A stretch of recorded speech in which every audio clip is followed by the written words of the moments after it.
In this episode, we're going to pick up where we left off last week, where we were focused on nutrition, and I talked a lot about different vitamins and minerals.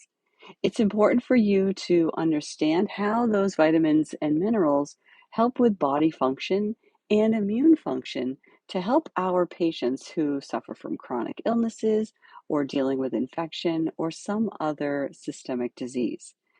In this episode, we'll talk about carbohydrates, proteins, and lipids. So, if that's something that you need additional support with on your learning journey through the dental hygiene program, then this episode is for you.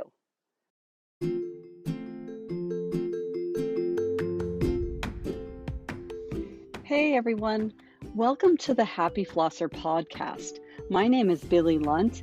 I am your host, and I am here to talk to you about all things dental hygiene to support you on your journey through the dental hygiene program. Welcome, so glad to have you. Are you looking for study sheets? I've created study sheets that cover the content of this episode. If you're interested or that's something that's going to help you on your learning journey, you can click the link listed right in the description of these show notes. Happy studying! Hey, are you in dental hygiene school or just got your acceptance letter and just started dental hygiene school and you're worried about how you're going to fit it all in, what the evaluations are like, what the key strategies you need to set up in order to be successful? You don't want to have worked all this time to get accepted into dental hygiene school only to make some pretty major errors in your first and second semester.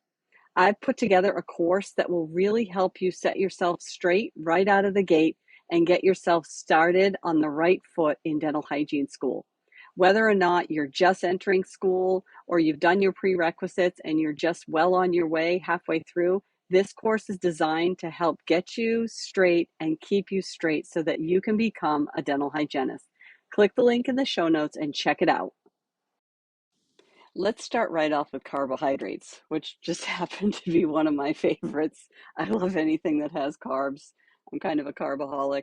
Every once in a while, I'll detox myself on carbohydrates just to kind of balance myself out and help me get off my carbohydrate addiction. And I tend to kind of go right back into it. And I think most of us could say the same about carbohydrates. So, what are carbs? They're composed of carbon, hydrogen, and oxygen, and they help provide energy for the body. Now, as a healthy individual, we want our blood glucose levels to be around 80 to 100. And if we're residing in greater than 100 blood glucose levels, we have hyperglycemia. And if we're riding below 80, that's known as hypoglycemia. About 60% of our total calories in a daily recommendation comes from our carbohydrates. Our fiber intake is 25 to 35 grams a day. And so carbohydrates make up a big portion of the food that we consume. Let's break the carbohydrates down a little bit just to make it easier for you to understand. And then I'll try to highlight the real important stuff that you need to know. So monosaccharides, these are our simple single sugars. Mono meaning single. Disaccharides, these are our double sugars. Di meaning two. And then polysaccharides are our complex sugars, right? So poly meaning many. So let's start with our monosaccharides. These are our simple carbohydrates. And the breakdown for our simple carbs starts right in the mouth. And this is glucose, fructose, and galactose. So let's start with glucose. That is the most abundant carbohydrate, and it's found in nature. It's fuel for the brain, and it's found in lots of fruits and vegetables, things like tomatoes and grapes and apples. It goes directly into the bloodstream for instant energy. So it's very easy for the body to convert a simple single sugar into energy. So think about the Snickers commercials, right? Snickers, when you're hangry, you're hungry, you want some energy, you're not feeling like yourself. We've all seen those commercials. Those simple sugars break down directly into energy by entering the bloodstream. Now, fructose, these are fruit sugars, and they're the sweetest of the monosaccharides. So think of like a really sweet grape, right? They are found in many of our fruits and honey. And then galactose is milk sugar. And these are found in dairy products and some. Now, disaccharides are made up of two monosaccharides combined. These are sucrose, lactose, and maltose. Starting with sucrose, which is made up of glucose and fructose together, those are found in fruits and vegetables. So if you think about what I already told you about the simple sugars, right? Glucose and fructose together make sucrose, and those are found in fruits and vegetables. Lactose, which is a milk sugar, is the only carb that comes from an animal. It's made up of glucose and galactose together, and these are found in milk products. Now, maltose is plant sugar, and that's made up of two glucose molecules. Maltose breaks down into two glucose, and that's found in beer and malt. So these disaccharides are broken down by enzymes. Sucrase breaks down sucrose into glucose and fructose. Lactase breaks down lactose into glucose and galactose. So those are the enzymes responsible for the breakdown of these double sugars. Let's go to the complex sugars, the polysaccharides.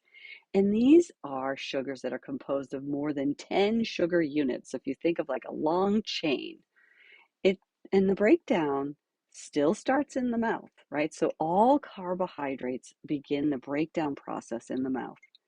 So the polysaccharides are things like starch, glycogen, and fiber. So starting with starch, which is the most significant carbohydrate, the breakdown is slow and it stores energy. And you can find starch in things like rice and pasta and potatoes. Now, glycogen provides up to 24 hours of stored energy. Glycogen is not significant as a food source. It is stored in the skeletal muscles and the liver. Fiber, we have dietary fiber and functional fiber. Fiber increases the peristalsis, and we need about 25 to 45 grams a day. We can obtain fiber from things like bran, fruits, and vegetables. Fiber is not broken apart by digestive enzymes. Now, for your board exams, I want you to learn the functions of carbohydrates. Know what the glycogen is and where it is stored. Glycogenesis, it is stored in the liver. Now, the function of carbohydrates is to provide energy and fuel for the brain. It's necessary to have carbohydrates for red blood cells and white blood cells. Carbohydrates help us in the use and oxidations of fats to prevent ketosis.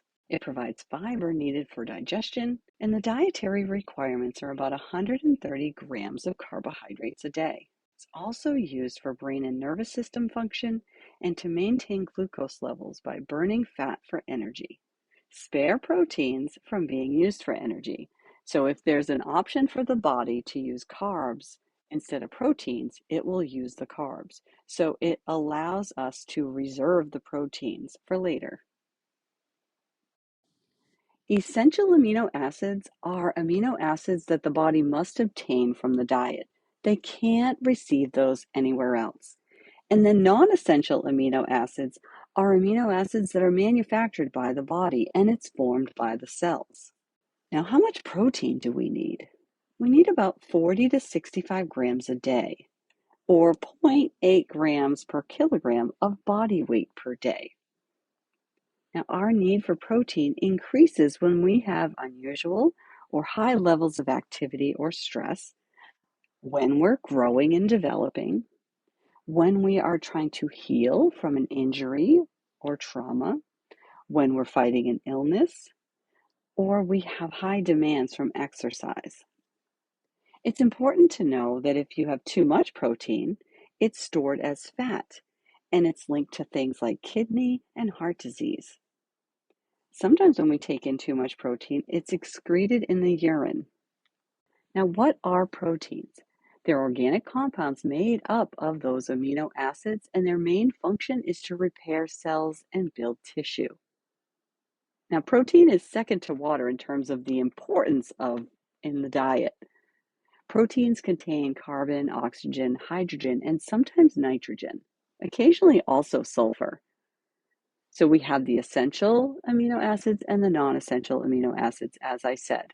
So those essential amino acids, the body cannot synthesize, and you have to get them from the diet. Now let's talk about complete proteins and the sources of complete proteins. Now, foods that contain all 9 of the essential amino acids in adequate amounts are called complete proteins. An example of this would be an animal source like fish, meat, eggs, cheese, and soy. Those provide complete proteins that contain all of the essential amino acids. Incomplete proteins are foods that lack one or more amino acids, things like plant proteins. Now, complementary proteins are combinations of grains and legumes, which, when you combine them together, you get all the essential amino acids by working together as a team. So, different foods coupled together help complete that protein source. Examples of this would be things like nuts and seeds. Now, digestion of the proteins begin in the stomach, unlike the carbs, which begin in the mouth. Protein deficiencies have things like edema, anemia, lower resistance to infection, and a scaly appearance to the skin. Lipids are organic compounds that are made out of carbon, oxygen, and hydrogen. They're insoluble in water, and it's important to know the difference between saturated, monounsaturated, and polyunsaturated fats, the functions of fats, and the difference between the 2 essential fatty acids. Let's talk about the functions of lipids in the body first. They provide concentrated energy. They provide the feeling of being full. They also provide flavor and texture to the food we eat. And that's easy to remember because we all want to put, butter and oil and things like that on our foods for flavor. They provide insulation to maintain body temperature and to protect our internal organs. They provide essential nutrients. They provide fat-soluble vitamins, and they slow the digestive process down a little bit to allow for absorption of all of the essentials out of the food that we eat. So let's talk about the 3 groups, starting with saturated fats. These fats remain solid at room temperature, and they increase serum cholesterol numbers. Sources of saturated fat are things like beef and animal fats, and they carry the maximum number of hydrogen atoms. So it's saturated. Now, monounsaturated fats are viscous at room temperature, so kind of thick, but not solid. They help maintain serum cholesterol levels. Sources of monounsaturated fat are things like olive oils and canola oils, and they contain a double bond without a hydrogen if you're thinking about the chemical structure of a monounsaturated fat. Polyunsaturated fats are liquid consistency at room temperature, and they also lower serum cholesterol levels. Sources of polyunsaturated fats are things like vegetable oils. Now, essential fatty acids must be obtained from the diet. Just like essential amino acids, the body cannot produce essential fatty acids. Are omega-3, and we get the omega-3 from things like fish, peanut oil, and omega-6, which we get omega-6 from things like vegetable oil and sunflower.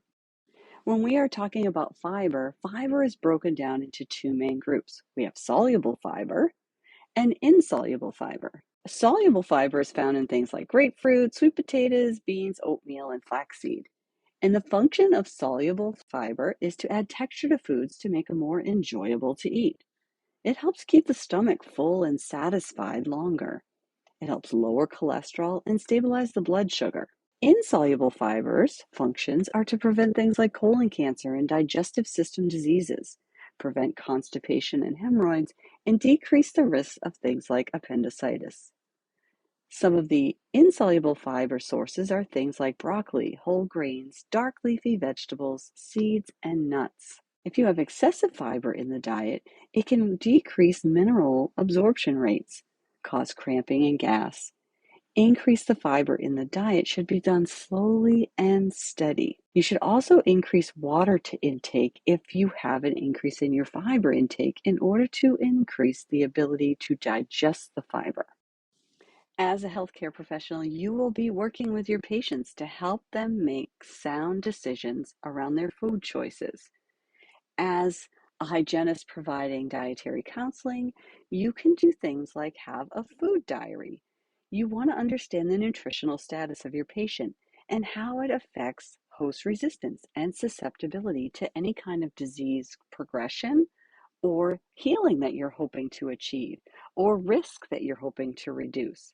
So it's really important to gather this type of information from our patients, right? Lactic acid attacks begin within the first minute of exposure to any food source. So it's really important as a hygienist to understand how much frequency, how much sugar, consistency of the food, the total intake, what are they doing for snacks between meals? What is their acid exposure amount?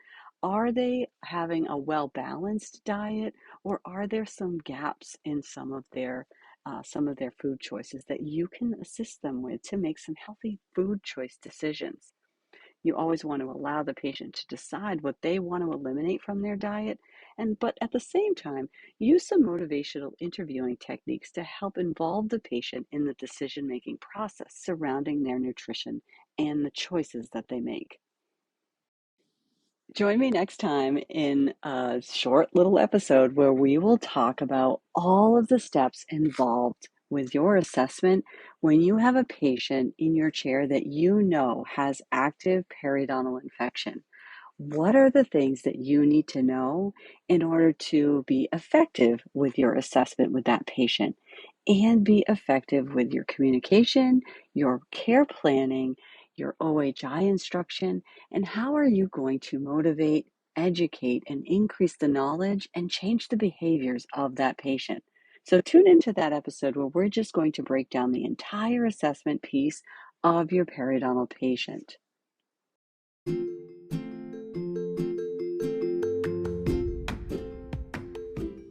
I would invite you to send me any questions that you need answered. Questions come up when you listen to this podcast. I have a link in the show notes, and I'd be happy to answer any questions that you have. Also, I would appreciate a review if you have time to leave one. Thank you so much.